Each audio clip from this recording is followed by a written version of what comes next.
Well, today we're doing something related to freedom, very certainly, and something, of course, related to Russian culture. The person who is going to be doing this for us is a fellow I've known for a great many years, Dr. Daniel J. Mahoney. And I think what really distinguishes Dan is his interest in big questions, especially the big questions that pertain to the fate of modern humanity. Naturally, this has also made him interested in greatness. That is to say, the ability of single individuals, through their thought or through their action or through their thoughts and action, as in the case of the subject of his talk today, to alter fate's course. In pursuing these interests, he studied and written about statesmen like Charles de Gaulle, Winston Churchill, as well as writers like Raymond Aron and Alexander Solzhenitsyn, and also phenomena like utopia and totalitarianism. It's an ambitious, to say nothing of a brave scholar who takes on subjects like this, and it takes an extraordinarily gifted one to do as well as Professor Mahoney has in handling them. At the Institute for the Study of Western Civilization, we like ambition and bravery and big questions, and as a result, we very much like Dan and wanted to bring him in. Now, when you're bold enough to say scaling the intellectual heights, you take some chances. Your audacity will certainly make human enemies, but it can also anger the gods. And that precise thing may just have happened to Dr. Mahoney. Yesterday, as he was about to leave Boston's Logan Airport, his airplane was struck by lightning. And all the electrical systems were fried, or at least enough to make the airline not want to have it take off. Well, a lot of people would think that was inauspicious, but nonetheless, however bad an omen that might have been, he got on the airplane this morning and flew here uneventfully, happily, and I would say that is greatness on display, so he has evinced some of that himself. Well, that's also a bit of a digression from a proper introduction, so let me say a little about his specific accomplishments. He holds a doctorate in political science from Catholic University of America and is Augustin Professor of Politics at Assumption College in Worcester, Massachusetts. He has a considerable publication record in both English and French, including the following book-length titles: De Gaulle, Statesmanship, Grandeur, and Modern Democracy; Bertrand de Jouvenel, The Conservative Liberal and the Illusions of Modernity; The Liberal Political Science of Raymond Aron; and I might say that Dr. Mahoney in 1999 was the winner of the Prix Raymond Aron. So I guess it was a complimentary book. It was yes, I think that's fair to say. He also wrote The Conservative Foundation of the Liberal Order, Defending Democracy Against Its Enemies and Its Immoderate Friends, and 3 books about his subject today. Alexander Solzhenitsyn, The Ascent from Ideology in 2001, The Other Solzhenitsyn, Telling the Truth About a Misunderstood Writer and Thinker in 2015, and with Edward E. Erickson, The Solzhenitsyn Reader, New and Essential Writings, 1947 to 2005, which came out in 2006. He's currently working on a book on greatness. Something like that. Something like that. Which is why when we talked months ago about a lecture topic, we needed only to put 2 and 2 together and get the greatness of Solzhenitsyn. So, with no further ado, let me hand over the podium. Thank you, Dr. Balch. Well, this is my first visit to Lubbock. I almost didn't get here, but I arrived at 4 o'clock at the airport today. Very happy to be here. My talk is entitled Solzhenitsyn's Greatness, and I'm going to start off with a premise that I hope to verify. Solzhenitsyn is undoubtedly a controversial figure in some quarters. He had his culture despisers I'm going to proceed in a way, if you're a student and don't know much, even though Solzhenitsyn was one of the most famous figures of the 20th century, I find many students have never heard of Solzhenitsyn. So that perhaps says something about what we're learning in elementary and high schools. But my talk doesn't presuppose a great deal of knowledge of Solzhenitsyn. You'll learn along the way. I also hope to have plenty of things to say for those of you who already have seriously read and studied Solzhenitsyn and have considered judgments about his life, thought, and writings. Solzhenitsyn's story was beyond improbable. A former prisoner, or zek, in the vast system of Soviet prisons and labor camps, who had also miraculously survived a bout with abdominal cancer, an underground writer who never expected a single word of his to be published in his own lifetime, Solzhenitsyn was catapulted to world fame with the November 1962 publication of his novella, One Day in the Life of Ivan Denisovich. Nikita Khrushchev, perhaps the most humane of Soviet leaders, although he had a lot of blood on his hands in the Ukraine, mistook Solzhenitsyn for a Soviet loyalist whose movingly understated account of a single day in the life of a simple peasant unjustly incarcerated in a Soviet labor camp would be useful to his own efforts at de-Stalinization. Khrushchev, who never completely lost touch with his own peasant roots, was undoubtedly also genuinely moved by this powerful testament to the human spirit.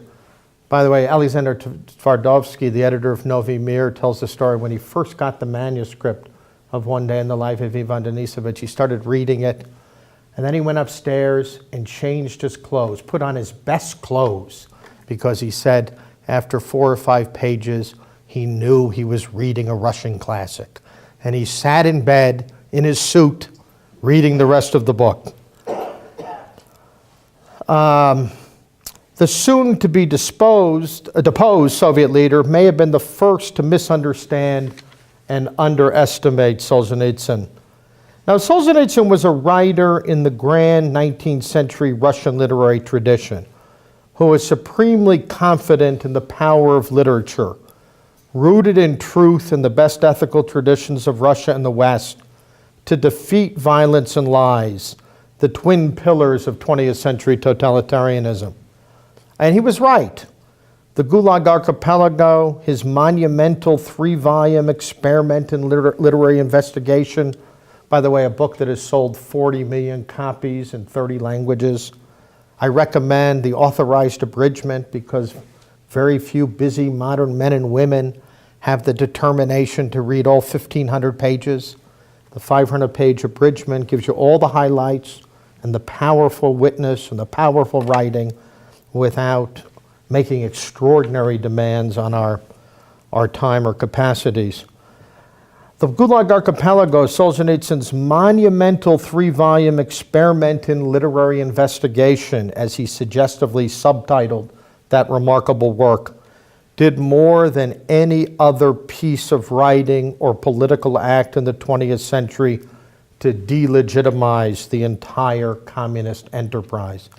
Solzhenitsyn wrote in The Oak and the Calf, upon the publication in the West of the Gulag Archipelago in late December 1973, "Birnam Wood is walking," the famous image from Shakespeare's Macbeth.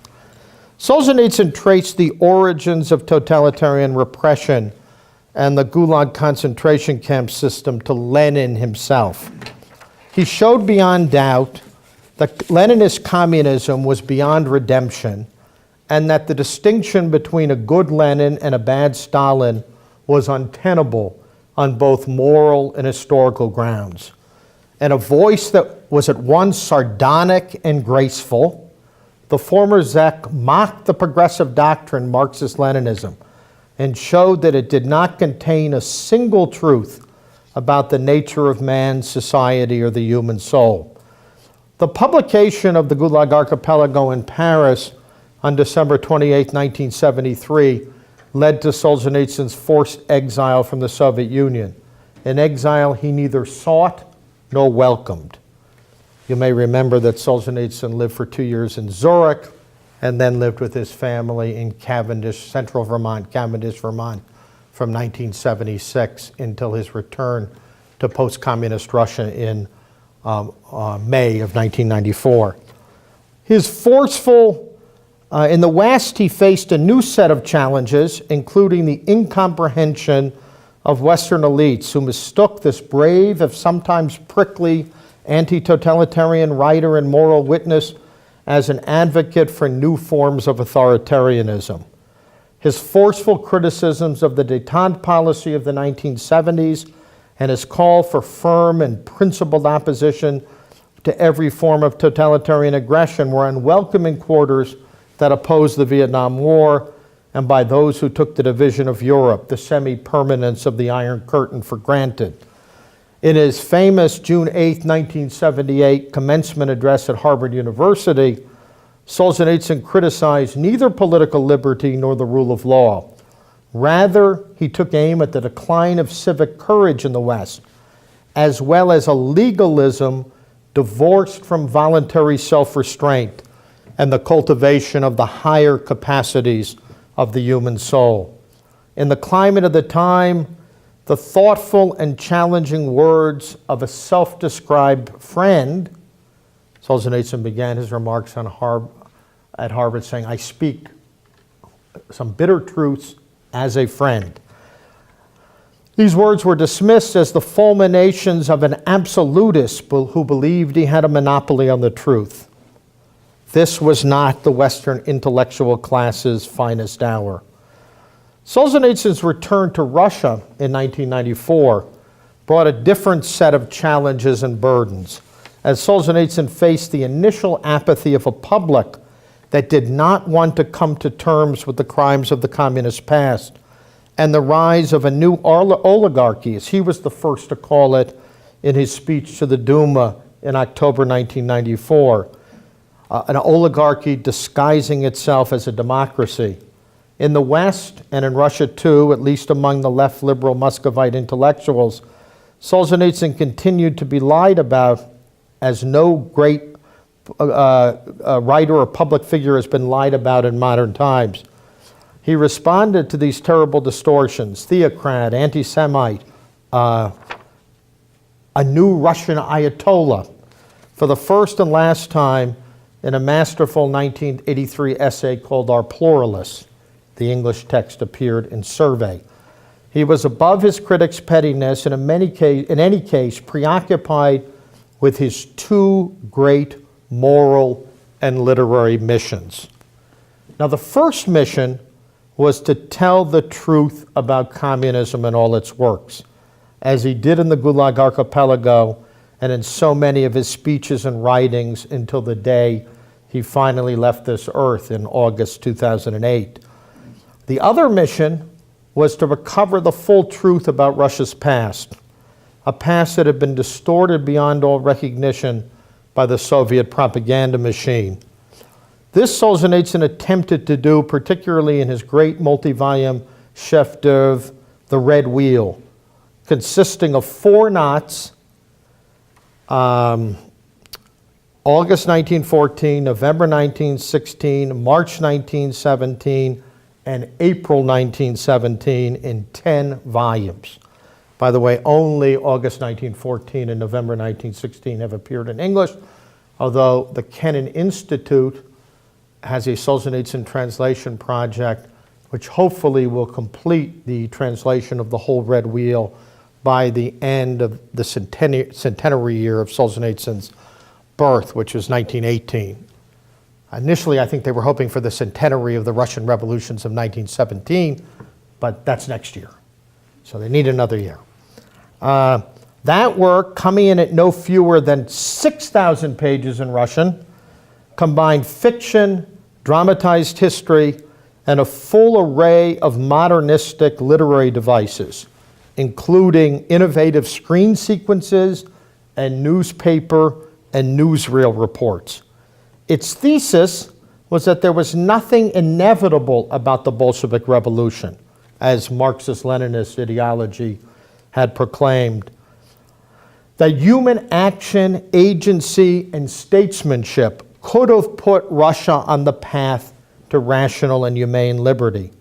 But absent such efforts, the revolution took on the character of a profound and unstoppable movement, a gigantic cosmic wheel, as he called it in one interview, in which, quote, everybody, including those who turn it, becomes a helpless atom. Solzhenitsyn's beau ideal of a statesman was Pyotr Stolypin, the remarkably capable Prime Minister of Russia between 1906 and 1911. Before he was assassinated at the Kiev Opera House in the fall of 1911, Stolypin worked assiduously to create a regime of citizen proprietors in Russia, one that would hew to a middle line, as Solzhenitsyn called it, between reaction and nihilistic revolution. But as Solzhenitsyn wrote memorably in chapter 7 of November 1916, with Stolypin's greatness clearly in mind, quote, nothing is more difficult than drawing a middle line for social development.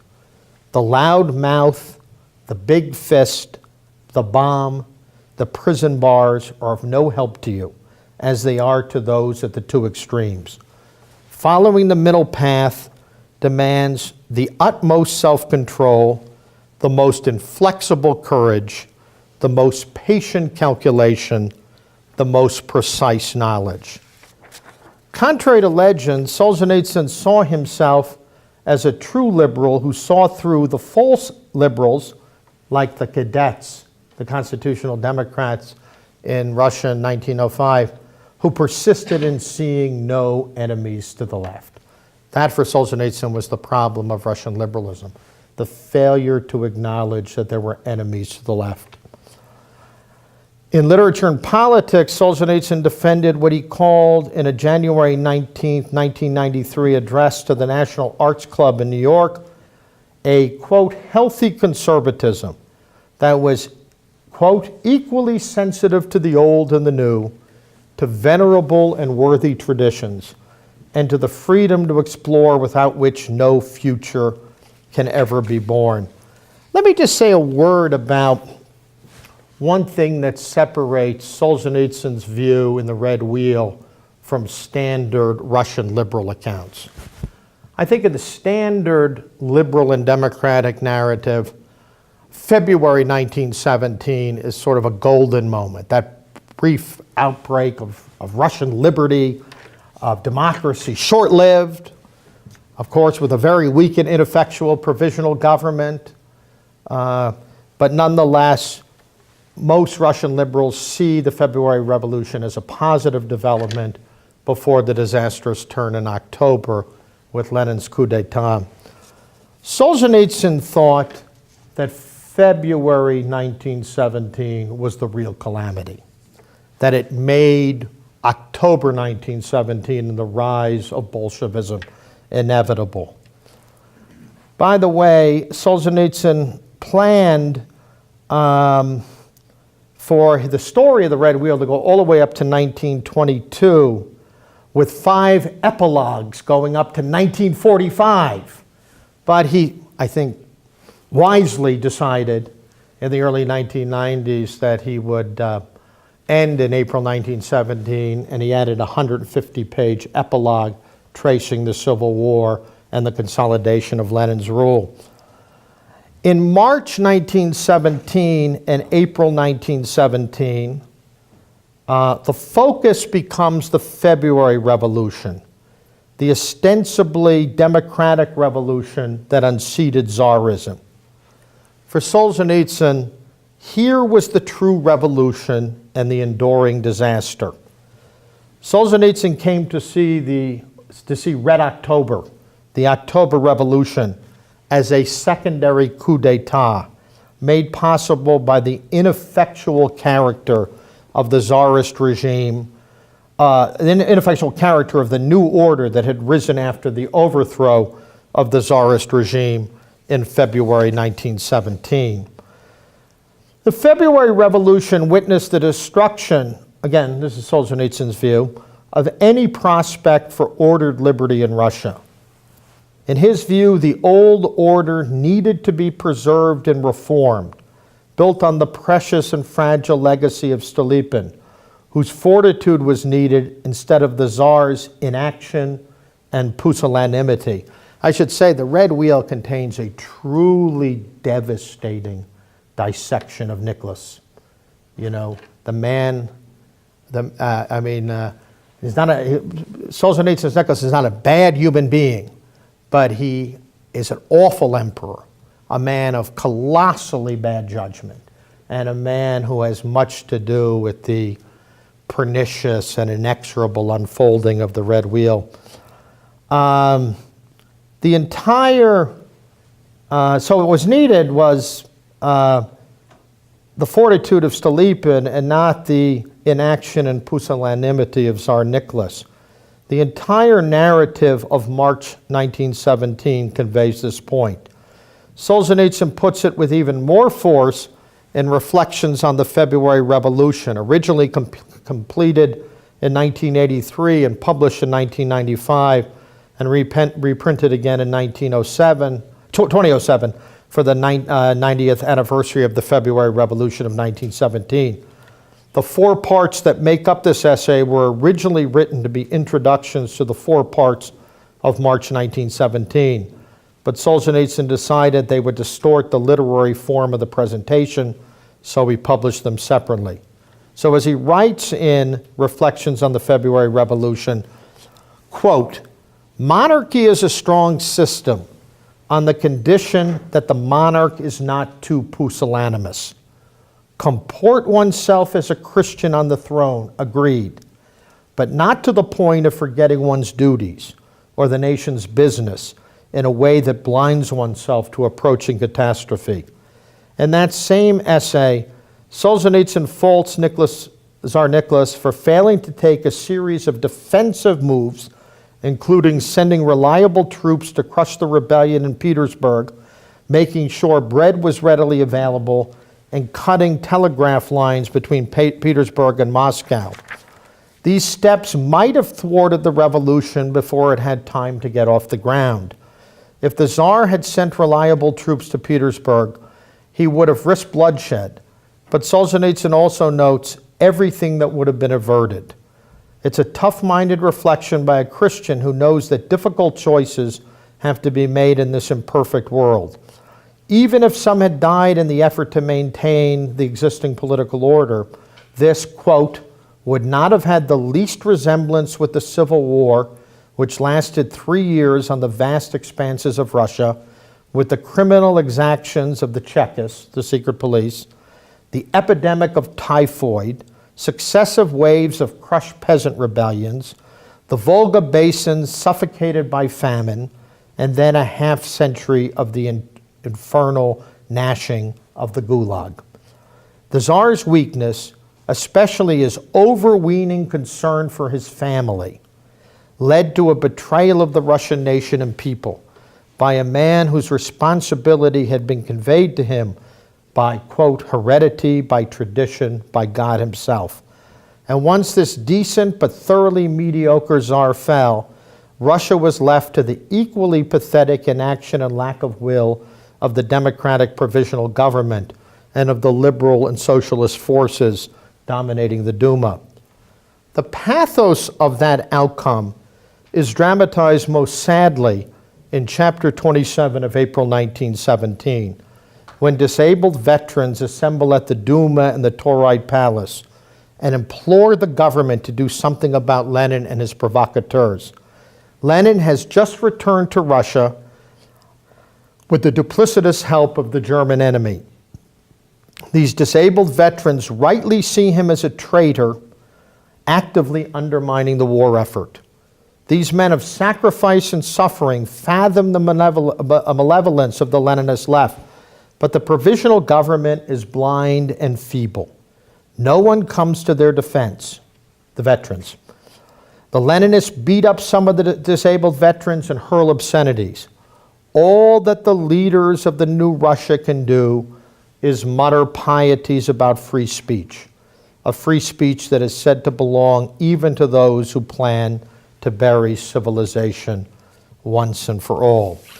So I wanted to give you a sense of, when I say Solzhenitsyn sees himself as, in the Red Wheel, as defending and articulating a middle way between revolution, nihilistic revolution, and reaction. He put all his hopes in Stolypin, and he really saw the path of revolution that was inaugurated in 1917, first by the February Revolution as the source of great disasters. Now, I want to talk a little bit about Solzhenitsyn's own spiritual and intellectual trajectory. Serious readers of the Gulag Archipelago will already be familiar with the broad outlines of Solzhenitsyn's remarkable odyssey from Marxism to what might fittingly be called philosophical Christianity. Again, a sort of a commonplace view of Solzhenitsyn, he's this bearded Orthodox guy. Solzhenitsyn had a remarkably non-sectarian view of Christianity, and his religious affirmations were more philosophical and less narrowly sectarian than many of his admirers and critics appreciate. In any case, paradoxically, it was only as a result of his time in prison in the camps that the scales completely fell from Solzhenitsyn's eyes concerning the crimes of communism. You know, he got arrested for writing a letter to his best friend from high school in February 1945. He was a captain in East Prussia, and the letter was intercepted by Smersh, the counterintelligence services of the Soviet secret police. In that letter, Solzhenitsyn still speaks as a proud Marxist-Leninist, but he's critical of the man with the mustache. So he sees Stalin as somehow betraying the authentic cause of Marxist-Leninism.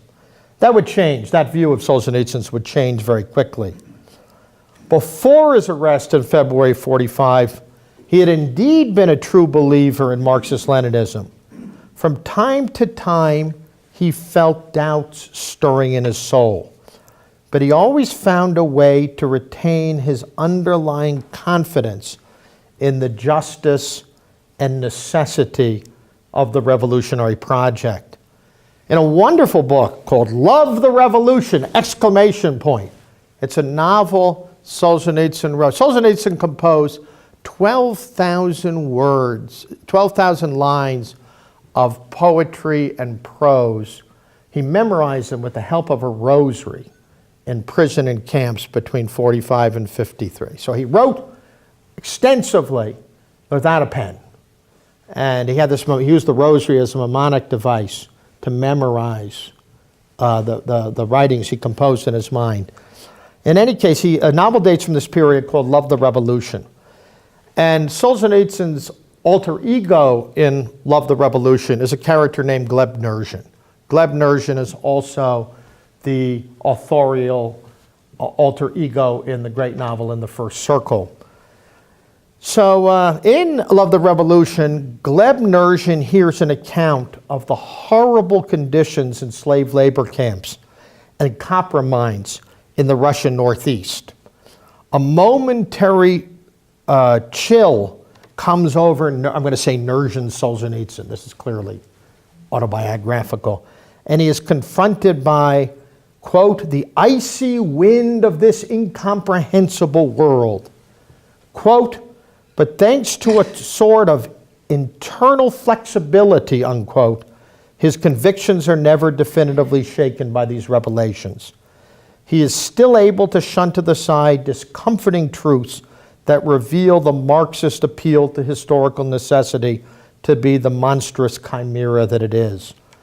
Solzhenitsyn's arrest and incarceration changed everything. Lying on what he called rotting prison straw, he felt, quote, the first stirrings of good within his soul.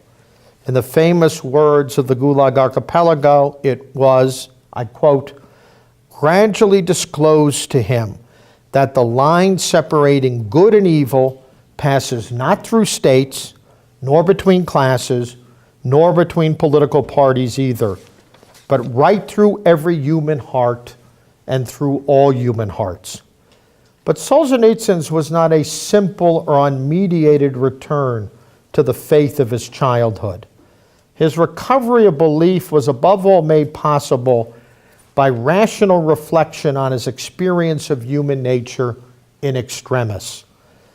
And this story is told with luminous clarity in the fourth of the 7 parts of the Gulag Archipelago, The Soul and Barbed Wire, from which the previous quotation is taken. In that section of Gulag, Solzhenitsyn highlights the spiritual ascent that is made possible by rejecting the pernicious, soul-destroying idea of survival at any price. This great chapter of The Ascent in the Gulag, Solzhenitsyn says, every prisoner has to ask himself, am I going to survive at any price, or I'm going to follow my conscience? And he says, once you've made the decision not to survive at any price, but to remain true to moral conscience, then a kind of spiritual ascent and catharsis is possible. Only fidelity to conscience and to the well springs of goodness within the soul allows one to affirm the true goodness of life and the essentially moral character of human existence. These spiritual and philosophical insights never led to quietism on Solzhenitsyn's part. I just read a literary critic who says, Solzhenitsyn thought it was all wonderful, people got to go to the Gulag and their souls got better. No. Solzhenitsyn believed that evil must be resisted, especially in inhuman totalitarianism that mutilates the soul and demands active participation in the lie. Solzhenitsyn himself participated in major camp revolts in the early 1950s. Those at Kengir and Egabastus are powerfully recounted in the 3rd volume of the Gulag Archipelago. In that same volume, by the way, just to make this a little clearer, Solzhenitsyn knew some people came out of the camps more morally elevated, but as he says in a chapter in The Soul and Barbed Wire called Corruption, most people were corrupted. So if a few are able to achieve spiritual growth in the camps, that's no justification for a soul-destroying institution such as the Gulag Archipelago. In that same volume, the 3rd volume of the Gulag Archipelago, Solzhenitsyn paid tribute to all those who resisted Bolshevik tyranny. These lovers of liberty redeemed the honor of the Russian people by defending the right of the human soul to breathe freely. All of this reveals the multiple ways in which Solzhenitsyn embodied, in thought as well as deed, the 2 great moral wellsprings of European civilization, humility and magnanimity, humble deference to an order of things. In his Nobel lecture, Solzhenitsyn calls the writer, he says, not an inventor of fictive worlds, but a humble apprentice under God's heaven. At the same time, Solzhenitsyn embodied magnanimity, the spirited defense of human liberty, human nature, human dignity. Solzhenitsyn told the German novelist Daniel Kellman in an interview that was published in Le Figaro in December 2006 that while he had deep sympathy and admiration for simple, decent souls, such as Matryona of his 1959 short story Matryona's Home, and the peasant hero Ivan Denisovich, his greatest admiration was reserved for those noble souls who stood up to radical evil. So Matryona and Ivan are thoroughly admirable, but those who fight radical evil are in a higher plane in Solzhenitsyn's moral understanding. Solzhenitsyn's soul was sufficiently capacious to do justice both to the ascent of the soul that he describes in The Soul and Barbed Wire, which finally transcends the political sphere, and the pressing requirements of resisting political evil. By the way, the chapter on the revolt at Kengir, where the prisoners, 8,000 of them, took over a camp for 80 days in May and June 1954, was the first chapter of the Gulag Archipelago Solzhenitsyn wrote. And it was very central to him, to pay tribute to these men. He said, in their own way, they had repudiated survival at any price. They had been willing to fight and die for dignity. Solzhenitsyn's poems from prison camp and exile that were published in Russian in 1999, 3 of them expertly translated by his son Ignat, can be found in 2006's The Solzhenitsyn Reader, of which I'm the co-editor. And the original uncut 96 chapter edition of In the First Circle, finished in 1962 and to be published as a complete English translation only in the fall of 2009. Both are indispensable for understanding how the Russian writer arrived at his mature intellectual and spiritual convictions. The rejection of Marxism came early, and the return to Christianity rather later in the process of self-discovery and spiritual ascent. The autobiographical Gleb Nurzhin of The First Circle is best described as a skeptic in the Socratic and not the modern relativistic sense, and an adherent of the moral law. In a heated exchange with the Marxist Rubin in chapter 47 of In the First Circle, Nurzhin rejects the idea that phrases like inviolability of the person and moral self-limitation are merely class-conditioned ideas, like the Marxists say, bourgeois ideas. In a liberating affirmation, he proclaims that justice is the cornerstone, the foundation of the universe. We are born with a sense of justice in our souls. We can't and don't want to live without it. Nurzhin has no time for what he calls blasted fanatics who sacrifice living, breathing human beings to inhuman abstractions. When Rubin shouts back that Nurzhin was never a Marxist, listen to all these heterodox things that Nurzhin is saying. Nurzhin ruefully responds, alas, I was. That sad acknowledgement, laden with self-knowledge, is crucial for understanding Solzhenitsyn's own remarkable metanoia. Justice, conscience, and self-limitation are the great pillars of Solzhenitsyn's moral vision from the late 1940s onward. In the beautiful camp poem Prisoner's Right, written at the labor camp at Egipastus in 1951, we were very proud of that because we sent some of these new poems by new poems by Solzhenitsyn to the New Yorker, and they actually ran them, these camp poems of Solzhenitsyn's. In the beautiful camp poem Prisoner's Right, written at the labor camp at Egipastus in 1951, Solzhenitsyn is content to invoke the fatalistic view that all will go as 'twill go. The prisoner can find solace in a, quote, illumined interior suffering core, and fidelity to, quote, all those fallen, extinguished without guilt or trace. His only right is to be a rancorless son of our luckless and sad Russian land. Shortly thereafter, in February 1952, Solzhenitsyn made the decisive spiritual turn in his great poem, Akathistis, the Song of Praise. He proclaimed his renewed religious faith in purpose from high steady fire, not made plain to me till afterward. Having succumbed to false, quote, bookish wisdom, unquote, he clearly has in mind Marxism, in his narrative poem, The Trail, which is about his intellectual, spiritual, political odyssey from the 30s through the camps, He describes himself being a very dogmatic Marxist-Leninist when he got married in 1940 to his first wife, Natalia.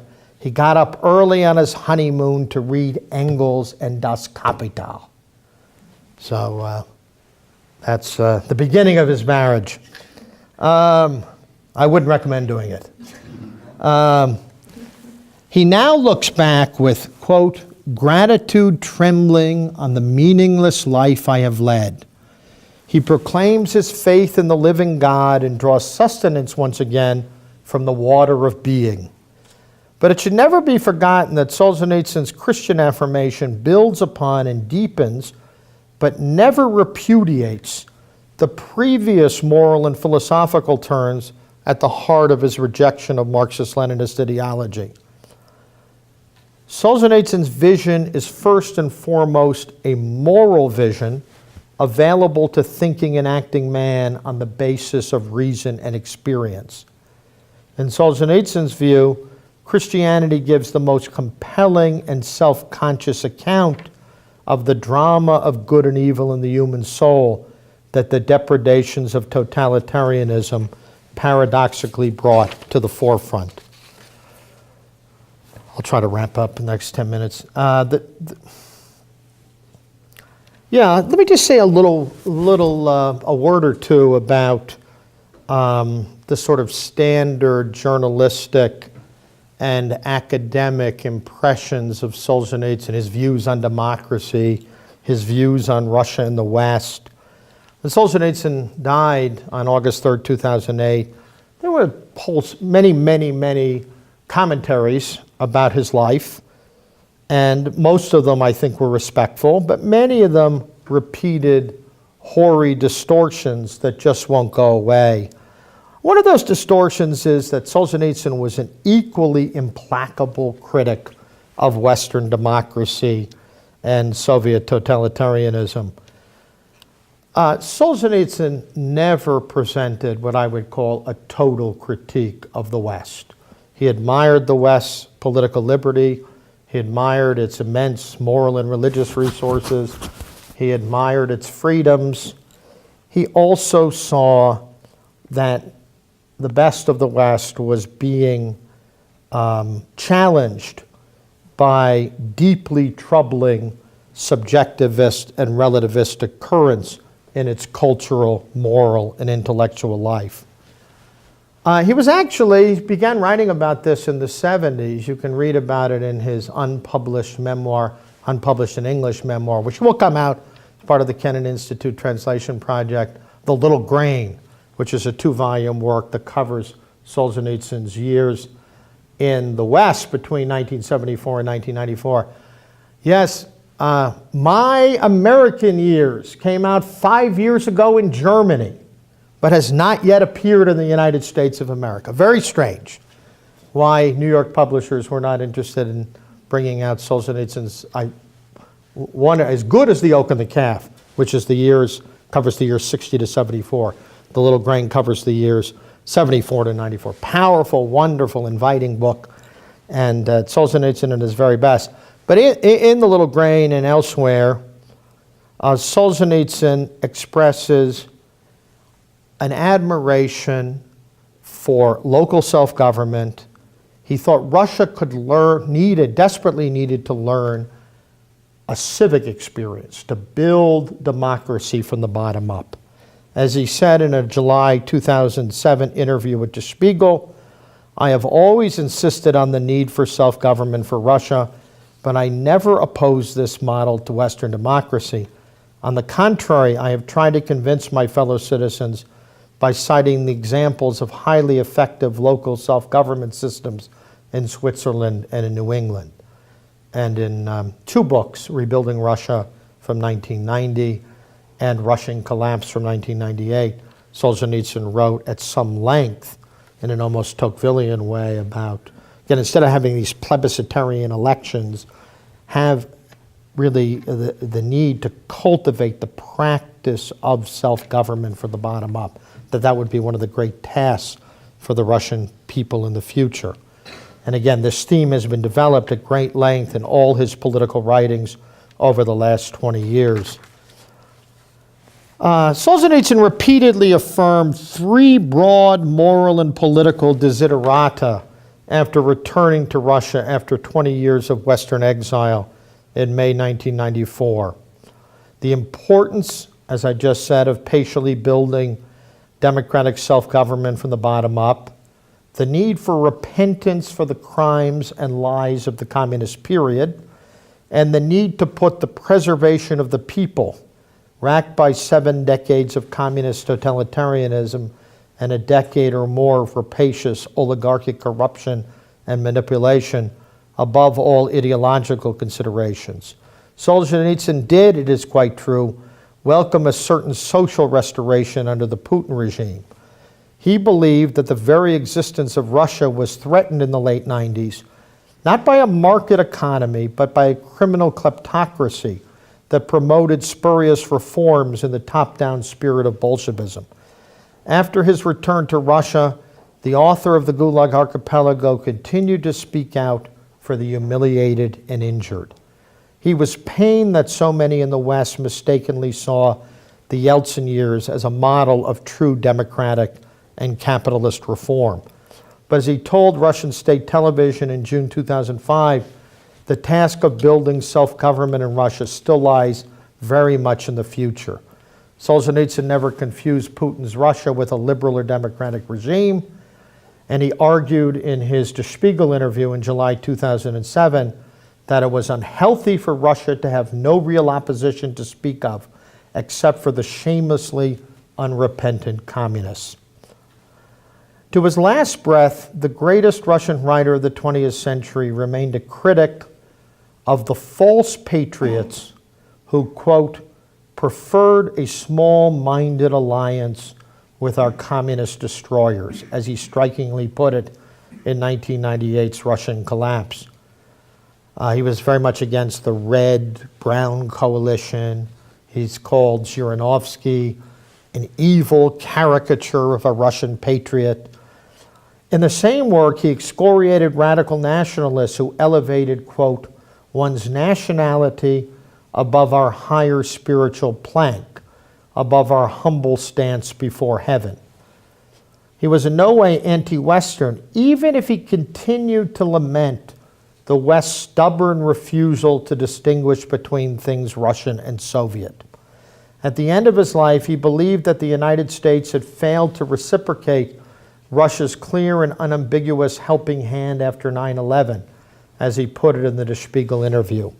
But he held out hope that grave challenges in the present and future, radical Islam, a resurgent China, made an alliance between Russia and the West both necessary and desirable.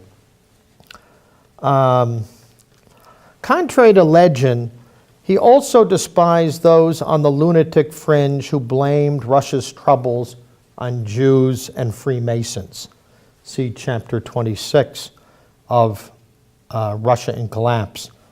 He believed it was, as he put it in 200 Years Together, quite wrong to say that the Jews organized the revolutions of 1905 and 1907. Let me just read you briefly a quote from chapter 13 of 200 Years Together. Again, he's responding to this view on the Russian right that, that the Bolshevik Revolution was a fundamentally Jewish phenomenon, or the revolutions of 1917 altogether owed something to, that the Jews had a particular responsibility for the revolution. He says, we Russians were the authors of this shipwreck. Our anointed czar, the court circles, the feckless high-ranking generals, the mind-numbed administrators, and with them their opponents, the elite intelligentsia, the Octoberists, the Zemstvo leaders, the constitutional Democrats, the cadets, the revolutionary Democrats, the socialists and the revolutionaries, and with them also the errant elements of reservists shamefully penned up in the barracks of Petrograd. This is what led to ruin. Among the intelligentsia, there were to be sure many Jews, but this gives no basis whatsoever to identify the revolution as Jewish. By the way, probably the most controversial claim that Solzhenitsyn makes in 200 Years Together is he says both Russians and Russian Jews have to take responsibility for their renegades who broke with the faith of their fathers and promoted violent nihilistic revolution and totalitarian tyranny. In chapter 16 of 200 Years Together, he expresses great admiration for General Denikin, the white leader, but he says he did not do enough to stop murderous pogroms on the white side. In fact, quotes Winston Churchill to that effect, and he says, by failing to put an end to those murderous pogroms, this undercut the capacity of Russia to move forward in a more rational, in a direction toward rational freedom. So his heart was with the whites, but he was pained that the whites tolerated as much anti-Semitic violence as they did during the Russian Civil War. How can we who live in a post-totalitarian age begin to honor Solzhenitsyn's legacy? A good starting point would be to move beyond reducing Solzhenitsyn to the level of an opiner on current events. This was especially done when he was alive. The habitual approach of almost all journalistic commentaries on his work. Now that his life and work are complete, we are called to confront him openly, honestly, critically, in the full sense of the word critically, as a writer, historian, and moral political philosopher in the highest non-academic sense of that term. Solzhenitsyn is a writer of considerable talent, skill, and grace, a historian who has helped recover the memory of Russia and the sources of the totalitarian temptation, as well as the great analyst and scourge of the ideological manipulation of the body and souls of human beings. Solzhenitsyn, the philosopher, teaches us never to confuse technical progress, however necessary and welcome, with the definitive transformation of the moral constitution of human beings. There can never be an end to history, only the slow and patient moral growth of the human soul. Solzhenitsyn made this point quite explicitly in his farewell address to the West. We have ceased to see the purpose, delivered at the International Academy of Philosophy at Liechtenstein on September 14, 1993. There's a reason why Solzhenitsyn gave his farewell address to the West in the tiny principality of Liechtenstein, because after World War II, when the British and Americans were forcibly returning Russians against their will to the Soviet Union, the so-called Operation Keel-All, Crown Prince Franz Joseph, the ruler of Liechtenstein, accepted 5,000 white Russian soldiers in Liechtenstein. And Solzhenitsyn saw this as an act of civic courage, and especially where the Western democracy had failed and had sent back so many who would end up perishing in the Gulag. More provocatively, the Czech turned writer and historian has deepened our self-understanding by showing that the ultimate roots of totalitarian repression lie in what he calls anthropocentricity, the mad illusion that human beings can take the place of God. In 1,000 ways, his writings show that the effort to deify man leads to nothing less than self-enslavement. Human self-deification at the heart of all utopian and totalitarian projects leads inexorably to the self-enslavement of human beings. Far from being yesterday's news, Solzhenitsyn remains a teacher and moral witness for today and tomorrow.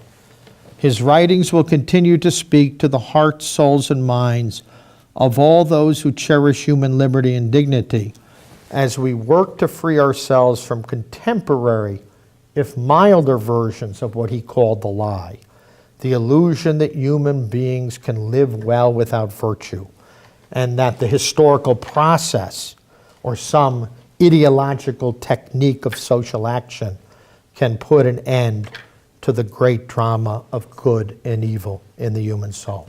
Thank you very much.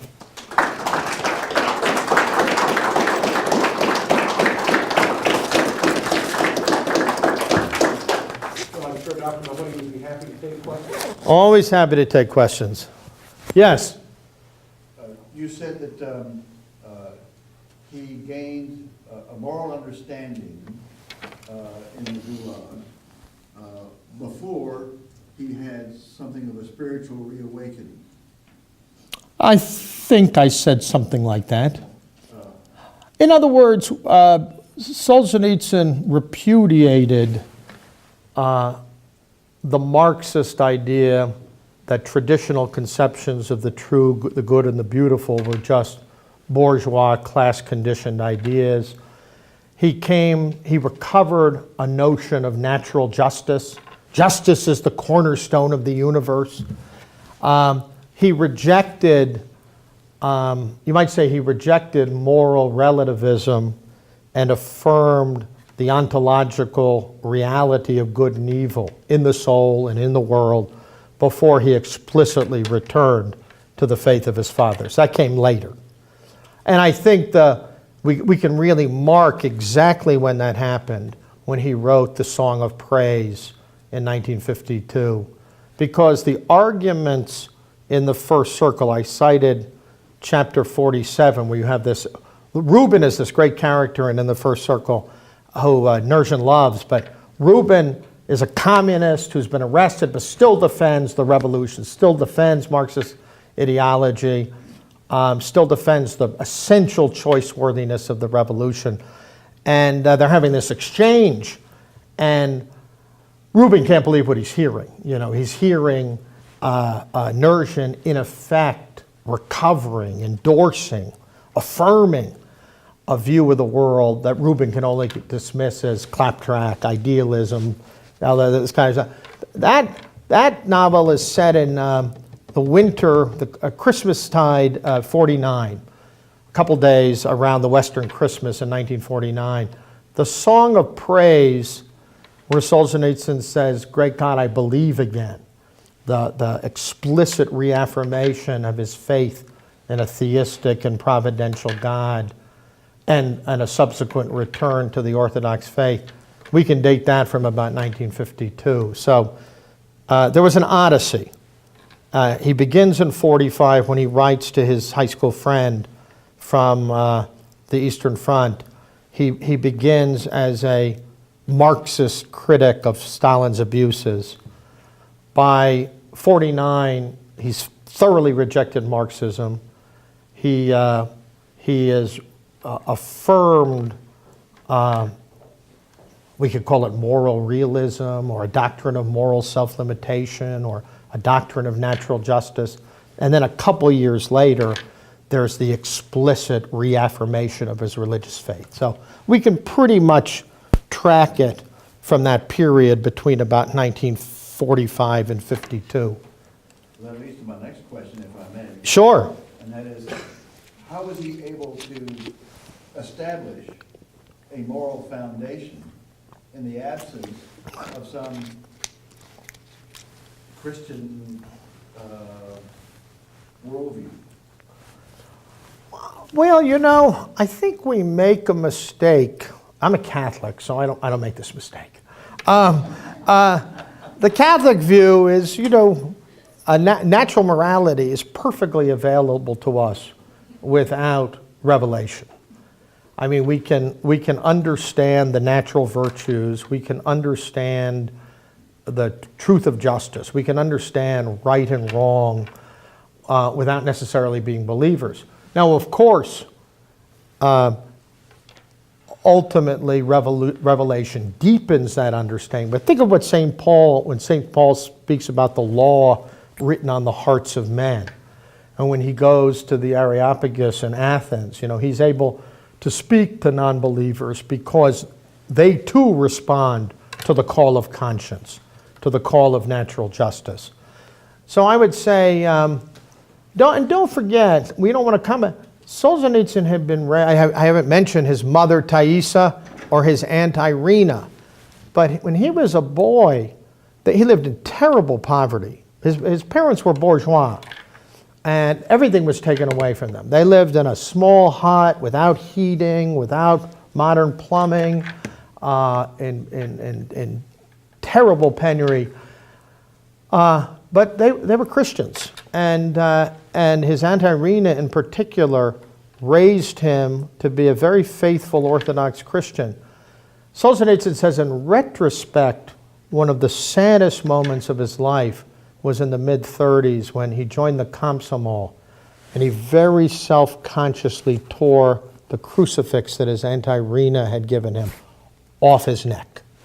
That was a kind of symbolic repudiation of the faith of his father. It was a symbolic repudiation of orthodoxy. But obviously, that there's a line in the Gulag Archipelago where Solzhenitsyn says, he's asking the question, he had been recruited to become an NKVD member. And he said, I was still a communist at the time. I had no principled objection to the ideology. But he said, something inside me was revolted. And he said, we were saved by these copper coins left by our grandparents from a time when right and wrong was not relative. In other words, Solzhenitsyn is saying the moral and religious traditions that he had grown up, they still were there. They still spoke to his heart, but they needed to be rekindled. And the experience of the Gulag had the consequence of, so he wasn't starting from scratch. He had something he could draw on. So I don't mean to suggest a too schematic thing. Well, first he recovered a sense of natural morality, and then he came back to the faith. That's all true, but the faith was there. He as a boy, up until the age for 15 or so, he self-identified as an Orthodox Christian, and that self-identification was driven out by the ideological indoctrination he received in high school and in the Komsomol. Hope that helps. Yes? Me or someone Mahoney? No, you. I have two questions. Sure. Completely different. I hope you'll get to both of them. Okay. The first is you said in your commentary that we're in a post-totalitarian age. And I'm wondering, is totalitarianism behind us? And my interpretation of Solzhenitsyn's criticism of the West is that we didn't appreciate what we had, and we're in danger of losing it. Well, that was part of it, although there was more than that. I think Solzhenitsyn thought, he said so at Harvard, he said so again in more restrained tones in Liechtenstein in the fall of 1993. He did think that there was a tension between the spiritual underpinnings of Western liberty and what he calls excessive engrossment in everyday life. The frenetic, a materialism, a practical and theoretical materialism. So there were some problems. There were some tensions in Western life. As he put it at the Harvard address, if we put individual self-preservation and personal autonomy above everything, how can we fight and die for liberty? Nobility depends on saying self-preservation, or as Solzhenitsyn puts it in the Gulag Archipelago, survival at any price is not the highest value. About totalitarian, when I say we're in a post-totalitarian age, I simply mean I believe that Marxist-Leninism has been thoroughly discredited as a social model. I also believe that the remnants of communist rule in the contemporary world, whether it's the half capitalist, half communist party state in China, or it's the remnants of Castroism in Cuba, or it's Jeane Kirkpatrick said, North Korea is the only state that we can literally call psychotic. I don't have to explain what I mean by that, right? There are remnants of communism in Vietnam and China, much more humane than in North Korea, Cuba, Marxist-Leninist ideology told us for 70 years that being entrenched in the world market economy was the source of underdevelopment for the third world. What's the argument of the Castro brothers? The embargo, being left out of capitalist trade and development, is the source of Cuba's problems. Cuba has many problems, and the embargo, I think, is not the principal source of any of them. But whatever we're facing in Cuba today, we're not seeing a robust, self-confident, revolutionary regime. This was not, remember when Castro sent 75,000 troops to Africa in the mid-'70s, or was fomenting guerrilla warfare throughout the Americas, and when there were 50,000 political prisoners in Cuba. And, there are residues of totalitarianism in the contemporary world, and I would say there are some residues of totalitarianism in contemporary Russia. My own judgment is Putin's Russia is a semi-authoritarian state. I go to academic conferences in Moscow where I hear total freedom of conversation. I think you can pretty much publish what you want. There are some opposition papers and radio stations. State TV hones the Putin line. It's not a totalitarian state by any means, but there are residues of the Soviet past. And you can see this, you have television programs that sometimes honor Stalin, the myth of great Soviet patriotism. The Soviets won the Second World War despite Stalin, not because of him. His evisceration of the officer corps in the late 30s, the way he forbade officers to retreat, and so many were captured and killed, ordinary Ivans who were sent in as cannon fodder. There's a reason why 27 million Soviet citizens died in the Second World War, and Stalin has a principal responsibility for that. But there are some in Russia who want to overlook the Gulag, overlook the terror famine, overlook collectivization, want to overlook everything, and treat him as a war hero. At the same time, an abridged version of the Gulag Archipelago, prepared by Natalia Solzhenitsyn, is required reading in history and literature classes in Russian high schools. So it's a complicated picture. The residues of communism, the residues of the totalitarian past are there. But whatever Putin's Russia is, it's not an ideological state. It's not committed to an ideological project in the sense that the totalitarian states of the 20th century were committed to an ideological project. That doesn't mean if human nature is unchanging and there are certain tensions inherent in the democratic project between liberty, equality, demands for fraternity, anger about inequality. There is absolutely nothing that could prevent new and unforeseen forms of revolutionary utopianism from arising in the future. I just don't think they're going to be a repetition of the Marxist, Leninist, Stalinist model. I think that's discredited. And I think it's essentially discredited for Russians too.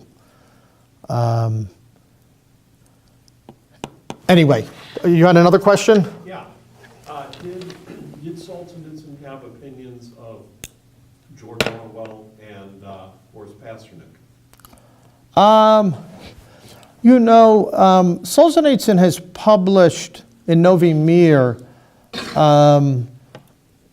Solzhenitsyn published a series of writings called the Literary Miscellany, where he wrote essays on Chekhov and on Bulgakov and Grossman and many lesser-known writers from the 20s and the village writers of the 70s like Rasputin. And I assume he wrote on Pasternak too, but I haven't read it. I just read, when I was in France last month, I picked up a French edition of the Literary Miscellany that had all sorts of interesting things on Chekhov. But do you know if there's Solzhenitsyn writings on Pasternak? Not really. I don't think so. Chekhov, Dostoevsky. Right. Right, but not as far as I can. Maybe there is. Yeah. By the way, it is interesting. One of Solzhenitsyn's favorite phrases, he spoke about the inhuman reign of the lie. Pasternak also spoke about the lie. They both thought that more than poverty, more than repression, more than totalitarian brutality, more than the deaths in the camps, the fact of unrelenting mendacity was the secret of Sovietism. That was the inner core of Sovietism. We in the West are sort of more interested in the numbers game. How many were in the camps? How many died? That kind of thing. And scholars dispute all of that. But they were struck by how this was a political order that asked people to give their souls, to lie with impunity, and in doing so, strip people of elementary human dignity. I have no doubt Solzhenitsyn admired Pasternak, but I don't know of any single piece where he commented on Pasternak. Yes? Well, we mentioned a number of other Russian writers, but the biggest one you haven't mentioned is Tolstoy. What do you think about Tolstoy and his theory of history? I didn't lie. My friend Alexis Klimov at Vassar likes to say, Solzhenitsyn is much closer to Tolstoy as a writer, and he didn't think Dostoevsky was always a successful novelist. But he thought he was much closer religiously and philosophically to Dostoevsky than Tolstoy. I think that's a fair statement. The whole Red Wheel, if I had more time, I actually wrote an article on this that appeared in the May 2015 issue of First Things. It's called Solzhenitsyn's Red Wheel. But almost the entire article is a discussion of how the Red Wheel is a self-conscious response to Tolstoy. It's a response to his historiography. And by the way, Solzhenitsyn argues that a vulgarized or popularized version of Tolstoy's philosophy of history from War and Peace had terribly deleterious effects on the upper echelons of the Russian state and army. It led to inaction and pusillanimity and a fatalism that said, things are going to happen. There's a general, I forget his name, it begins with a B, in August 1914, but he's said to be an admirer of War and Peace, and he sort of exists in this fog, this fatalistic fog, where the idea of actually taking measures to win a battle was unthinkable to him. And again, Solzhenitsyn had a certain admiration for Tolstoy, but he also thought that the vulgarization of Tolstoyan passivity and fatalism had much to do with the self-destruction of the Tsarist regime.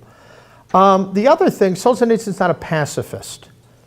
There's two beautiful chapters at the beginning of November 1916. There's an army chaplain who has a dialogue with Sanya Lazhenitsyn. Sanya Lazhenitsyn was a youthful disciple of Tolstoy, but he volunteers for the Russian army because he feels sorry for Russia. He's sort of a half-pacifist, but he doesn't want others to carry the burden of war. He is a slightly fictionalized version of Solzhenitsyn's father, who died in a hunting accident in 1918, 6 months before Solzhenitsyn was born. In any case, there's a great encounter between the army chaplain and Sanya Lazhenitsyn about Christianity and war and about Tolstoy. And Solzhenitsyn's not a warmonger, but he thinks there are times when a free people and a Christian people have to fight. And to do so is not dishonorable or not in accord with the gospel. And Tolstoy, as we know, took a very literal interpretation of the Sermon on the Mount. Resist ye not evil literally meant, it's hard on Tolstoyan principles to see how you could even have police. I don't know if any of you saw the movie version of The Last Station, you know, the novel about Tolstoy's death. But on Sundays, Tolstoy would meet with these Tolstoyan disciples. And part of this Tolstoy cult was a belief that all animals were worthy of respect. So it wasn't just pacifism about human life, but a refusal to kill, not only not eat meat, but not kill insects. And it's a hot summer day, and a mosquito was swirling around Tolstoy's face, and he swats it. And the Tolstoyans are scandalized. And a very ancient Tolstoy looks at them and says, "You're better Tolstoyans than I," you know. But the answer to the serious answer to your question would from beginning to end, the Red Wheel offers an alternative historiography, an alternative account of the relationship between religion and politics. And Solzhenitsyn very much denies doctrines of historical inevitability. And he thinks that Tolstoyanism in its own way brutally cuts the feet out from under any recognizable notion of moral and political agency. Yes? First, I'd like to say thank you. I've been a long-time reader and appreciator of Solzhenitsyn for decades, and there are very few writing on him, and I appreciate everything. Oh, thank you. As you said, referenced earlier, very few students know who he is, and so I think you've done some yeoman's work. Well, thank you. Thank you very much. The other thing the question I have is, I'd like you to expand on something you referenced a couple times very briefly, the idea of samogranичения, of self-limitation, which I think is so central to Solzhenitsyn's ethics. First repentance and then self-limitation. Yeah, that's right. It reminds me a lot of the American New Humanists 100 years ago, Irving Babbitt, Paul and Lamar. Yeah. A lot of the language that Babbitt used. Yeah. in Solzhenitsyn. Yeah. No, in fact, in my first book on Solzhenitsyn, The Ascent from Ideology, I have a chapter that's a 50 or 60-page commentary on the 1974 essay on repentance and self-limitation in categories, as categories in the life of nations. And Solzhenitsyn really he says in his Liechtenstein address, you can't apply exactly the same moral criteria to individuals and political communities, because the difference in size and responsibility does make a difference. But on the other hand, that the ordinary moral language of evaluation, magnanimity, nobility, baseness, avarice, evil, that this applies to collective life as well as individual life. Obviously, Solzhenitsyn's appeal to repentance as a political category, and we know he principally, but not only, had in mind repentance for the crimes of totalitarianism in the 20th century. It obviously has obvious religious overtones.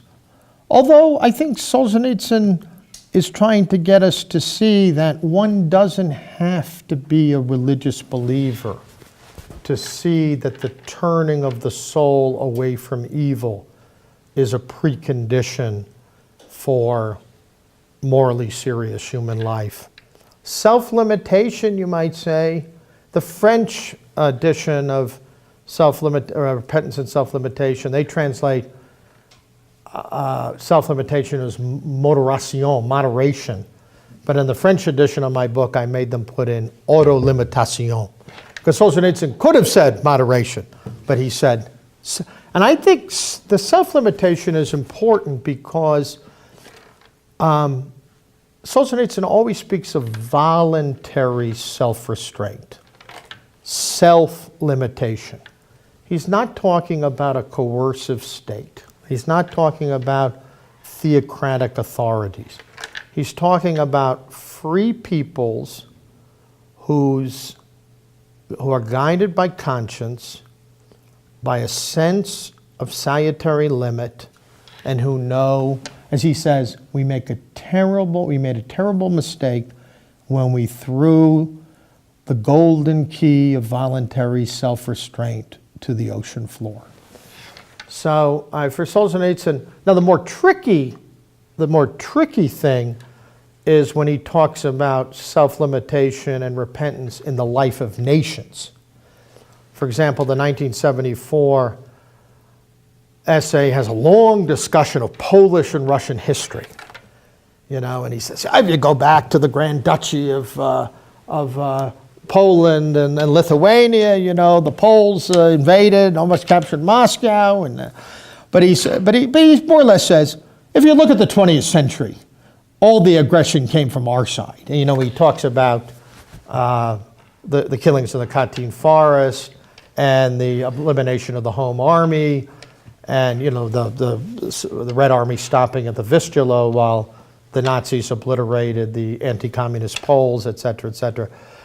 I think it's very, very difficult to apply these kinds of categories to the actual life of nations without appearing unduly moralistic. But on the other hand, I think I think any liberty worthy of human beings has to recognize men are not gods, and that self-limitation is an integral element of ordered liberty. And especially in the post-communist countries, some coming to accounts, some kind of collective and individual repentance for the crimes of the Leninist regimes is really a precondition for moving forward.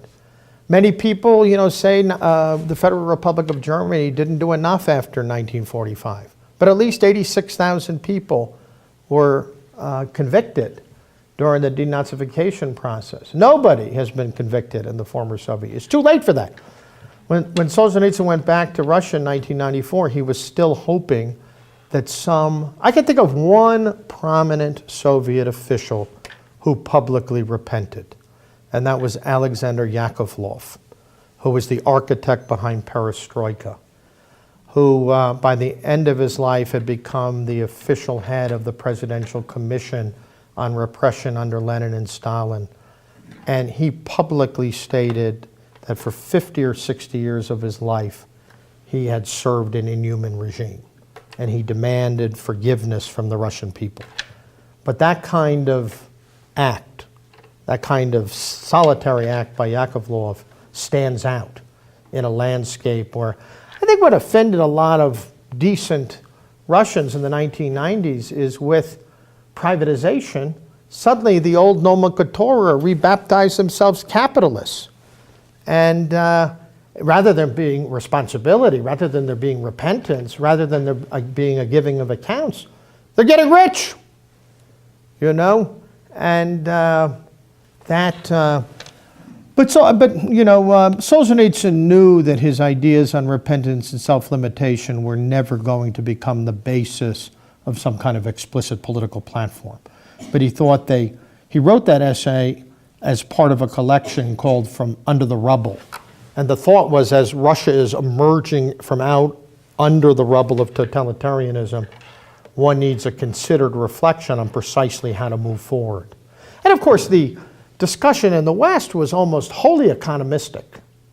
There was our journalists, our government officials, our academicians have a hard time recognizing that it's not simply a conversion of a planned economy to a market economy, but the moral underpinnings of a free society are infinitely more difficult to build and sustain. Let's have a last question. Last question. Larry? Yes. I was just wondering about a thought that struck me as you were talking about freedom of speech Right. and evil. Yes. And it just struck me that maybe that he would quelch freedom of speech if it was evil. No, the chapter I was discussing was from April 1917. Lenin had returned from Switzerland via Germany. The Bolsheviks were actively working to undermine the legitimately constituted authorities of Russia. A group of injured veterans who are demonstrating against Lenin's return to Russia are being denounced and beaten by Bolshevik thugs. What strikes Solzhenitsyn was the complete impotence of the provisional government. A self-respecting democracy has to be able to stand up to the enemies of civilized order. And, look, the basic law of the Federal Republic of Germany, which was constituted in 1949, explicitly says that a totalitarian party that is committed to the expurgation of the constitutional order has no right to exist. Part of the problem in Petersburg and Moscow in the spring and summer of 1917 is the liberals and socialists who were associated with the provisional government.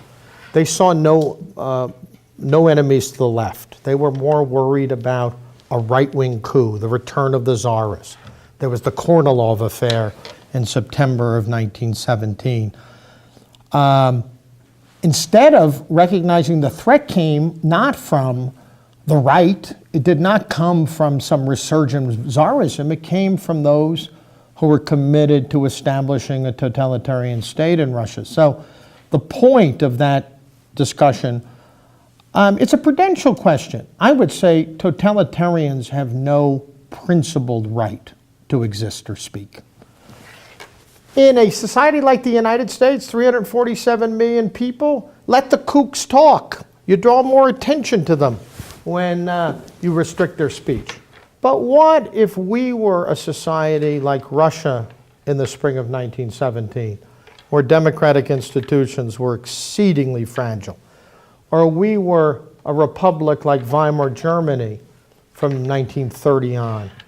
Weimar is famously called the democracy without Democrats, because the votes of the totalitarian parties keep on going up and up and up after 1929.